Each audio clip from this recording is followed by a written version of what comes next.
श्री स्वामी समर्थ. नमस्कार मंडळी, या गोष्टी तुमच्या आयुष्यात घडत असतील तर महाराजांची कृपा तुमच्यावर आहे हे समजून जा. आपण देवदेवतांची वाट पाहत असतो, पण ईश्वर कृपा आपल्यावर आहे याची जाणीव आपल्याला नसते. ती व्हावी म्हणून हा व्हिडिओ पूर्ण शेवटपर्यंत पहा, स्किप करू नका. तुमच्या माहितीचा व्हिडिओ आहे.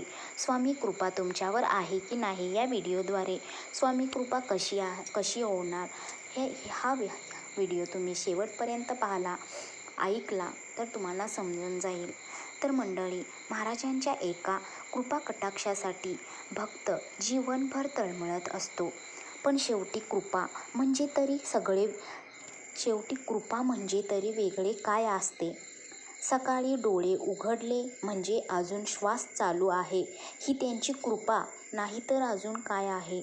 नित्यपूजा करावीशी वाटणे, प्रपंचातील कर्तव्यांची पूर्तता करण्यासाठी दिवसभर चाललेली धडपड, राजमार्गाने मिळवलेले धन, दिवसभर त्यांचेच नामस्मरण मुखात असणे आणि त्यामुळे मिळालेली शांत झोप ही कृपा नाही तर दुसरे काय आहे?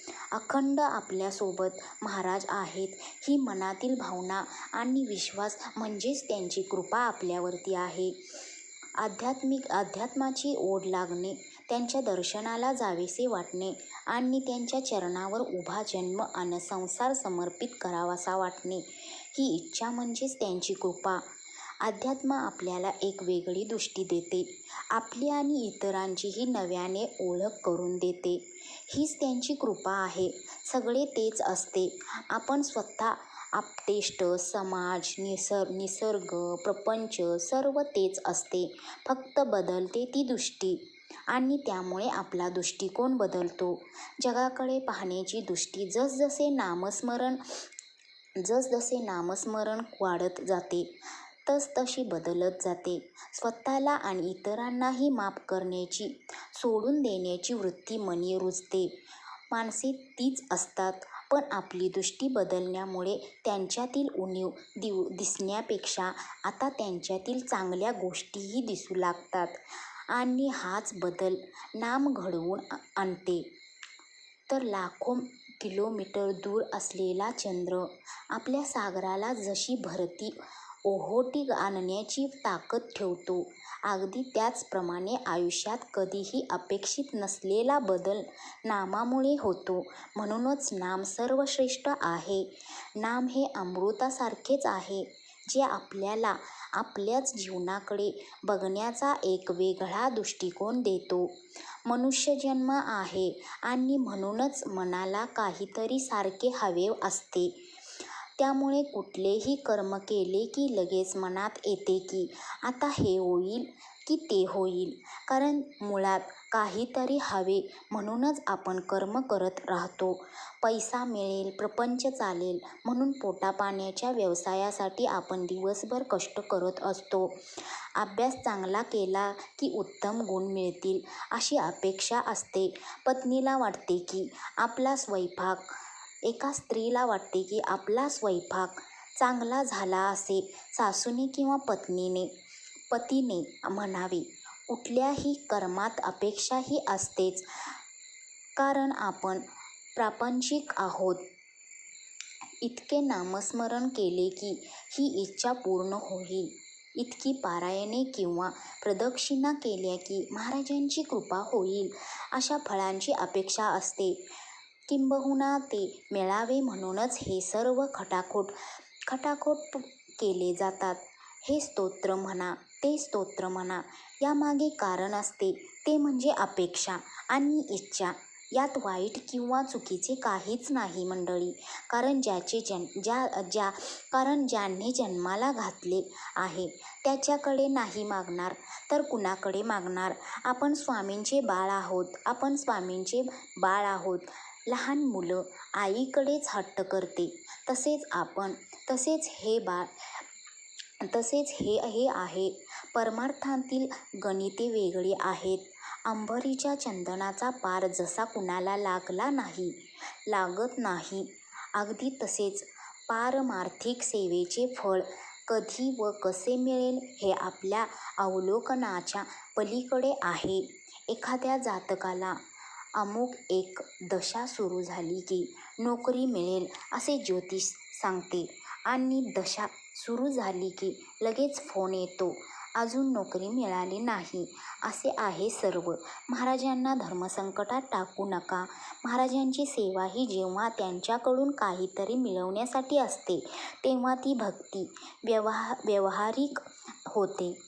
आपल्याला निर्वज्य सेवा करायची आहे, तीही अखेरच्या श्वासापर्यंत. त्यांना ठरवू द्या आपल्याला कधी, काय आणि किती द्यायचे ते. कारण आपल्याला काय झेपणार आहे, पेलणार आहे हे त्यांना आपल्यापेक्षाही जास्त माहीत आहे. परमार्थ हा वरवर दिसतो तसा सोपा खचितच नाही. हे सेवेत आल्याशिवाय समजत नाही. त्याची खोली समजण्यासाठी त्यात स्वतःला झोकून द्यावे लागते. कितीही काहीही वाईट असले तरी कुठेतरी काहीतरी चांगले असतेच आणि त्यावरच आपण उमेद ठेवून जगत असतो. मूठभर चांगल्या माणसामुळेच हे जग चाललेले आहे. परमेश्वर कुणी पाहिलाय, मोक्ष कुणी पाहिलाय, पण देव आहे आणि एक दिवस तो माझा असणार आहे या एकाच विश्वासावर आपण स्वतःला जगवत असतो. एक आठवडाभर एक प्रयोग करून बघा. अवश्य तितकेच बोला. बघा काय फळ मिळते ते. कारण सतत बडबड करण्याची आपली सवय असते. तोंड दिले आहे तर बोलत सुटायचे. पण कधीतरी मौन पाळून बघा. कितीतरी वेगळा दृष्टिकोन मिळेल. अंतर्मुख व्हाल आणि अनेक प्रश्न सुटतील. प्रयोग करून पाहायला हरकत नाही. परमेश्वर शक्ती चराचरात असली तरीही आपण मंदिरात गेल्यावर आपल्याला बरे वाटते. मनाला शांतता लाभते. स्थानमहात्म्य पोथ्या पुराणातून सांगितले आहेत. आज कलियुगात प्रश्न अधिक दाहक असल्यामुळे देवालय, शेगाव, अक्कलकोट, गिरनार, चारधाम इथे माणसांचे लोढे जात आहेत. पण तेथून आल्यावर आपल्यात तसूभरसुद्धा बदल होत नसेल, आपला पराकोटीचा अहंकार कमी होत नसेल, तर तिथे नुसतेच शरीराने जाऊन आलो असेच समजावे. तिथली ऊर्जा आपल्यात आमूलाग्र बदल घडवू शकली नाही. कारण ती आपल्यासाठी फक्त एक ट्रिप होती. तिथल्या देवतेशी, शक्तीशी आपण एकरूप झालो तर खऱ्या अर्थाने यात्रा संपूर्ण झाली. नाहीतर हा नुसता शरीराने केलेला प्रवास असतो. जेव्हा हा प्रवास मनाने होईल त्यावेळी आपल्या अनुरेणूत बदल होईल, आपल्या अंतरंगेत बदल होईल. ही विचार करण्यासारखी गोष्ट आहे. एकाच घरात भिन्न स्वभावाच्या माणसांसोबत एकोप्याने राहणे हेच खरे अध्यात्म आहे.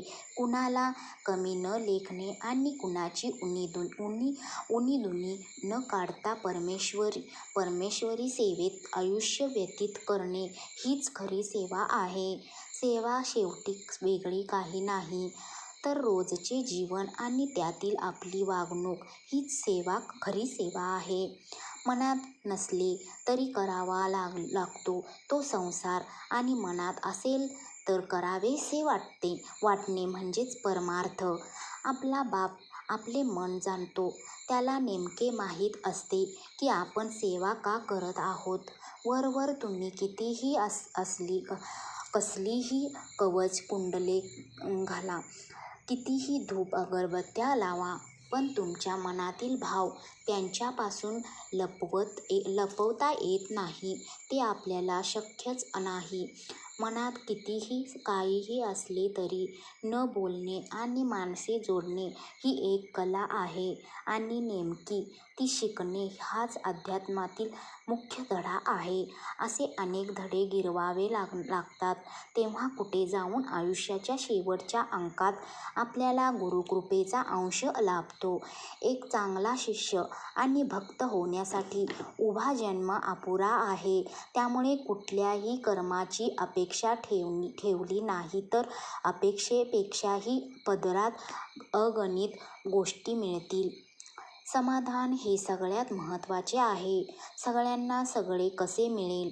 आपल्या पूर्व सुकृताप्रमाणेच जे मिळायचे ते मिळणार, पण त्याच्यासाठी इवलासा आपला जीव आयुष्यभर किती धडपडत असतो. म्हणूनच सगळे सोडून नामाची गोडी लागली तर नामस्मरणाची गोडी लागली तर मागणेच उरत नाहीत. आपले मागणेच उरत नाहीत, आपले अपेक्षाच उरत नाहीत. याचा अनुभव घेऊन बघा. चांगल्या कर्माचे सर्वात मोठे फळ म्हणजे जीवनात गुरूंचे पदार्पण. सद्गुरू जीवनाला आकार देतात. कुठून कुठून आपल्याला बाहेर काढून मार्गस्थ करतात. कुणी आपल्याबद्दल वाईट वागत असेल, आपल्या मागे असूया मत्सराच्या भावनेतून लोकात काहीबाही बोलत असतील तर त्यावरही राग धरू नका. हे सोपे नाही, पण करा आणि ती गोष्ट महाराजांवर सोडून द्या. ते बघतील काय करायचं ते. नामाचे फळ म्हणजे दृष्टीतील बदल. प्रत्येक गोष्टीकडे बघण्याचा आपलाच दृष्टिकोन जेव्हा बदलतो तेव्हा आपण धारण केलेली अहंकाराची कवच कुंडले गळून पडतात. हेच जग, ही दृष्टी, ही सृष्टी, ही माणसे, सर्व काही चांगले वाटू लागते. उणिवा दिसण्याऐवजी चांगले काय ते दिसू लागते आणि जीवन सुकर होते.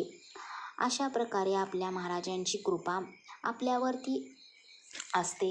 तर मंडळी, व्हिडिओ कसा वाटला नक्की कमेंट्स करून सांगा. श्री स्वामी समर्थ.